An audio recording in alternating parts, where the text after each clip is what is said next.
Selain populer karena kulinernya, Solo juga memiliki pakaian adat khas yang menarik untuk diketahui. Salah satunya adalah blangkon. Saking populernya, ada satu wilayah di kampung Serengan Solo yang mayoritas warganya bekerja sebagai perajin blangkon.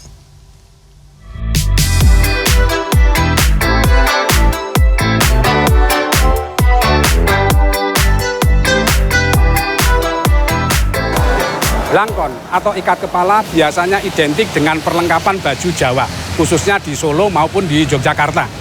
Namun seiring perkembangan waktu, blangkon saat ini diproduksi untuk souvenir. Nah, seperti apa proses pembuatan blangkon di Solo? Berikut liputannya. Di kota Solo, tepatnya di kampung Serengan, ada sentra industri blangkon. Sekitar 40 warga menekuni usaha blangkon ini dan tergabung dalam paguyuban Maju Utomo Blangkon. Setiap hari mereka membuat blangkon pesanan yang biasanya datang dari luar kota. Kebanyakan blangkon yang dipesan akan dijual lagi sebagai souvenir. Menurut Ketua Paguyuban Maju Utomo Blangkon, yang juga merangkap sebagai Ketua RT setempat, Ananto, awal mula kampung blangkon ini dari warga Serengan, seorang abdi dalam Keraton Kasunanan Solo yang mendapat pesanan blangkon untuk keluarga Keraton Solo. Karena perkembangan zaman kan yang memakai blangkon bukan hanya kalangan keraton, orang-orang Jawa pada waktu melaksanakan upacara adat itu kan mereka juga pengen pakai blangkon seperti di keraton. Nah, karena itu kan pesanan Mbah Joyo kan banyak, tidak hanya dari keraton tapi dari luar keraton. Kalau pemesannya itu biasanya yang paling banyak itu malah dari luar Jawa, Mas. Mereka kalau pesan itu justru satu truk penuh itu dipenuhi. Mulanya, blangkon hanya selembar kain batik dengan ukuran 105 cm x 105 cm yang dililitkan di kepala. Namun, seiring perkembangan zaman, ketika masyarakat menginginkan segala hal serba praktis, maka diciptakanlah ikat kepala yang siap pakai atau sekarang kita sebut dengan blangkon. Untuk membuat blangkon terbilang cukup rumit. Pertama, kain batik dipotong-potong sesuai pola dan harus mengikuti alur motif batiknya. Selanjutnya, potongan kain dilapisi dengan kertas karton agar bisa dibentuk. Potongan-potongan ini kemudian direkatkan di atas cetakan ukuran kepala, kemudian disusun menggunakan lem dan tepung kanji.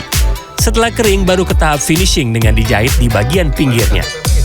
Menurut Arif, salah satu perajin blangkon yang juga keturunan Mbah Joyo, generasi ketiga, usaha yang dirintis kakeknya sejak tahun 1960 hingga saat ini masih bertahan karena pergeseran dari fungsi blangkon sebenarnya.